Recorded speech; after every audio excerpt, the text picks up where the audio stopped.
And I'm sure I'm not the only one that looks at photos like this one and wishes that we could go back and order as many parts as we possibly can. Because it honestly seems that since 2020, getting parts for any of these classic cars, especially aluminum parts, has become almost triple the price it used to be.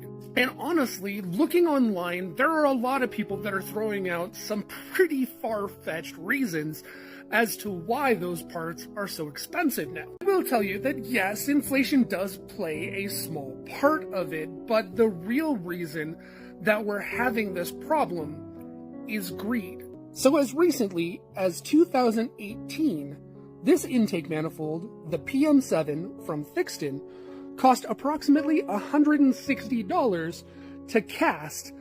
That exact same manifold now costs the company that I work for $535. So what happened? Well, there used to be a foundry called Bell Foundry in California that handled the majority of the speed parts for the automotive industry. Now, Bell Foundry was kind of family owned, and in doing so, they were not necessarily managed to the best of their ability.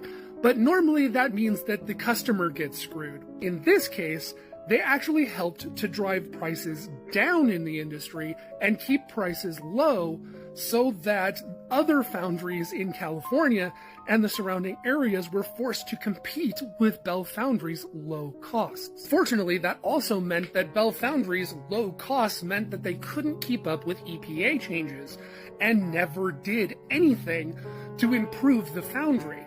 And unfortunately, the state came in and said, you need to stop dumping toxic waste into the water and put in this $2 million upgrade, or you're going to have to shut down. And the family chose to shut the foundry down. But unfortunately, that removed the only thing that was keeping the prices down in the market. So when Bell Foundry shut down all the other surrounding foundries, it was a free-for-all and a giant game of hungry hippos when all of the manufacturers had to scatter off to other foundries, and those foundries knew that they could pretty much ask whatever they wanted for the work that Bell Foundry used to do.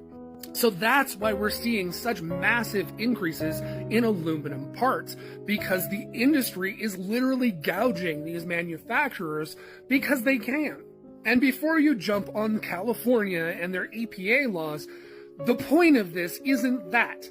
It's that there was one family-owned company that was literally keeping prices reasonable. And when that company closed, all of these other corporate foundries preyed on the industry.